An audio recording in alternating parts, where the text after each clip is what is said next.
is that you have not just information about where to buy things, but you have so many suggestions for arts projects for children, for families. That thumbprint family tree I thought was just brilliant.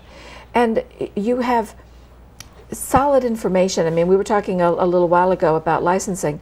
If somebody is interested, or even questioning whether or not to try to license something, you have a whole course just right there on your website, free. Just read through it. There's so much information. It's there in the FAQs, and that's a result of going off to trade shows when I'm there trying to, make my licensing connections, and you need to stay available for the VPs that are going through. And yet students will tour and ask you, and I was there once too, wanting to know, how do you do this? It's not the best time to ask someone though at the trade show, because they've paid a lot of money to get there and they're trying to focus on the people going by. So I wrote down all the questions and posted whatever I could, and gave links to other artist sites such as Debbie Mom or Mary Engelbreit, artists way more accomplished than me. And and Mary Engelbreit, really, she's the leader of arts licensing. She's the masteress. What's the word? The mistress. Yeah. She's the queen. She is the queen of arts licensing, and she was always helpful to everyone. And it's just a matter of passing it along. But I saw something else very interesting on your website, and I don't know what it's all about. But there was a picture of you smiling, standing next to our current First Lady, Laura Bush. What's the story behind that? How did that happen? Really, I'm trying to figure out how I get a picture with the next First Lady. And who will that be? Yes, or First Gentleman. That's right. That's right. Years ago, we were invited, a group of Connecticut artists were invited to create an ornament for the White House tree. It was the very last year they did it, so I'm fortunate. I feel so fortunate that we were able to do that, and we were invited, to a special luncheon at the White House, and got to see all the Christmas decorations. It was very exciting. It was that year of the anthrax scare. Oh, I remember. Yes. And there were Secret Service men all around the rooms where we were having the event and luncheon. And I couldn't understand it, but they'd brought in, I believe, literally tons of this white flecky stuff to coat the White House in, a fake snow.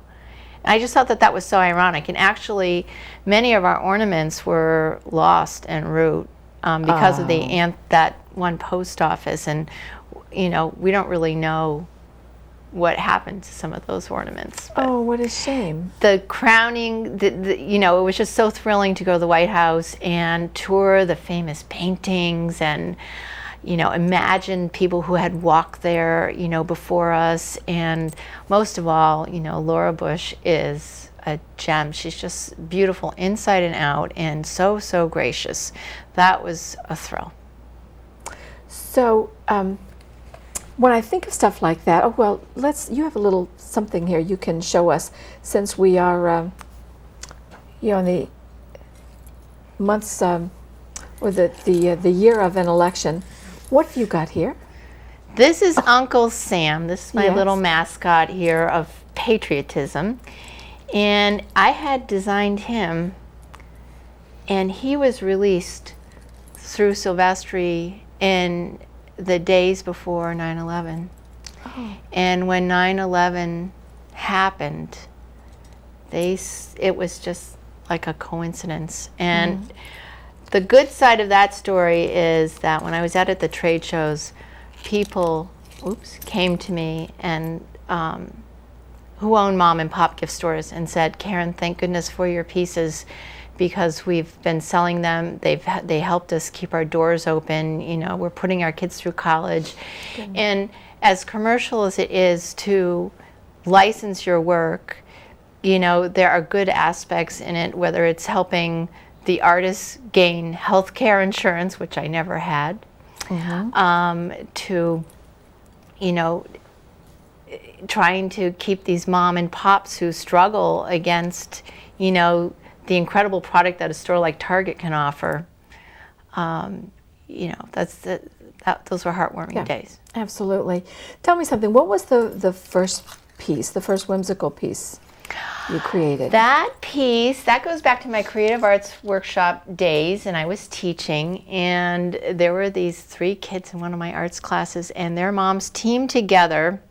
Well, actually, no, one woman didn't have kids, but 3 women teamed together to open a folk art shop in New Haven. And at that time, as I was experimenting in the various creative arts studios workshops, I was busy hand building in clay and making these big, tall birthday cakes that told stories around the sides of the cakes. Yep. But they knew that I was sneaking those welding lessons, and they said, Karen, we'd like your first show to be something in metal. And I said, well, what should I make? And they said, make Gabriel the